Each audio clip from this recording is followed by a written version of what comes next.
मला वाटतं ह्या पावसाळी अधिवेशनात आशिष सरांनी गणेशोत्सव याला राज्य महोत्सवाचा दर्जा दिला, राज्य महोत्सव म्हणून घोषित केलं. ते घोषित केल्यानंतर आमच्याकडे काही तक्रारी आल्या की काही खाजगी कॉलेजेस असतील किंवा शाळा असतील तिकडे परीक्षा घेतल्या जातात या काळात. ते पण आहे आमच्याकडे की कुठच्या शाळेत आणि कधी, म्हणजे 26 तारखेला परीक्षा आहेत, 27ला सुट्टी, 28पासून परत परीक्षा चालू होतात. तर माझं म्हणणं आहे की हे मी तुम्हाला देतो नंतर.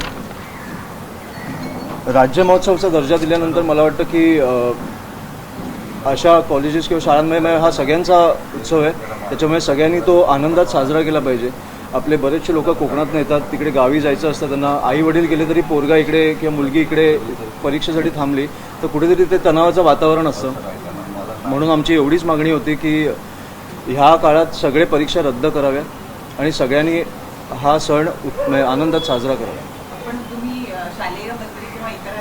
मी सगळ्यांकडे वेगवेगळ्या मंत्र्यांकडे जाण्यापेक्षा मला वाटलं की कल्चरल मिनिस्टर आहेत, मला वाटतं ह्यांनी जाहीर केलं आहे, ह्यांनी घोषित केलं आहे आपल्या पावसाळी अधिवेशनात आणि खूप उत्तम मला वाटतं संकल्पना आहे. त्याच्यामुळे मला वाटतं की त्यांच्याकडे येऊन त्यांनी सगळ्यांना एक परिपत्रक काढायला सांगितलं तर बरं होईल. आता मला वाटतं 27 तारखेला उत्सव चालू होतो आहे, त्याच्यामुळे सगळीकडे जाण्यापेक्षा एकीकडून एक निरोप गेला तर मला वाटतं बेटर होईल. पदाधिकाऱ्यांसोबत तुमचं शिष्टमंडळ शेलारांना भेटल्यानंतर तुमची स्वतंत्र सुद्धा चर्चा झाली, काही मिनिटं का असेल, त्या चर्चेत नेमकं काय? नाही, आम्ही माझे खूप जुने संबंध आहेत, त्याच्यामुळे आम्ही खाजगी बोललो, असं काय राजकीय काही बोललो नाही. सगळ्या बोर्डांसाठी मला वाटतं महाराष्ट्रात जे बोर्ड आहेत त्या सगळ्यांसाठी, त्या सगळ्यांना ह्या गणेशोत्सवात हा गणेशोत्सव साजरा करता आला पाहिजे. सुट्टी, परीक्षा तर नकोच पण सुट्टी पण मिळाली पाहिजे एवढी आमची मागणी होती. मध्यंतरीच्या काळात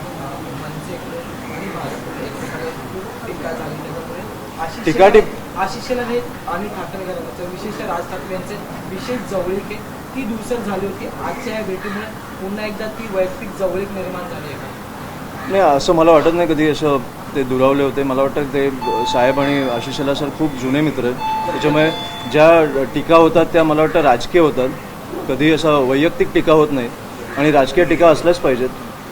जर विरोधी पक्ष असेल तर मला वाटतं की सरकारवर टीका केल्याच पाहिजेत. काय चुकत असतील तर आम्ही कधी चुकलं तर तुम्ही आम्हाला समजवलं पाहिजे. त्याच्यामुळे ह्याच्यात वैयक्तिक कधी दुरावा होत नाही. सर, दूषित पाण्याचा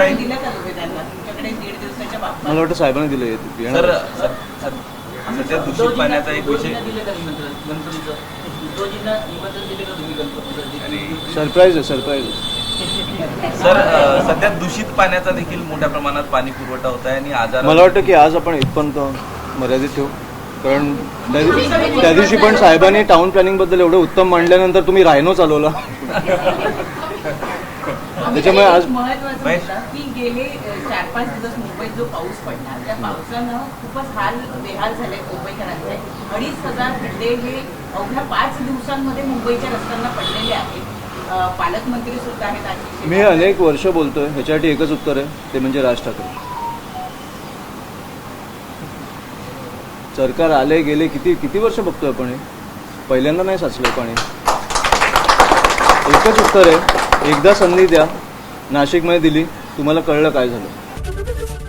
एबीपी माझा, उघडा डोळे बघा नीट.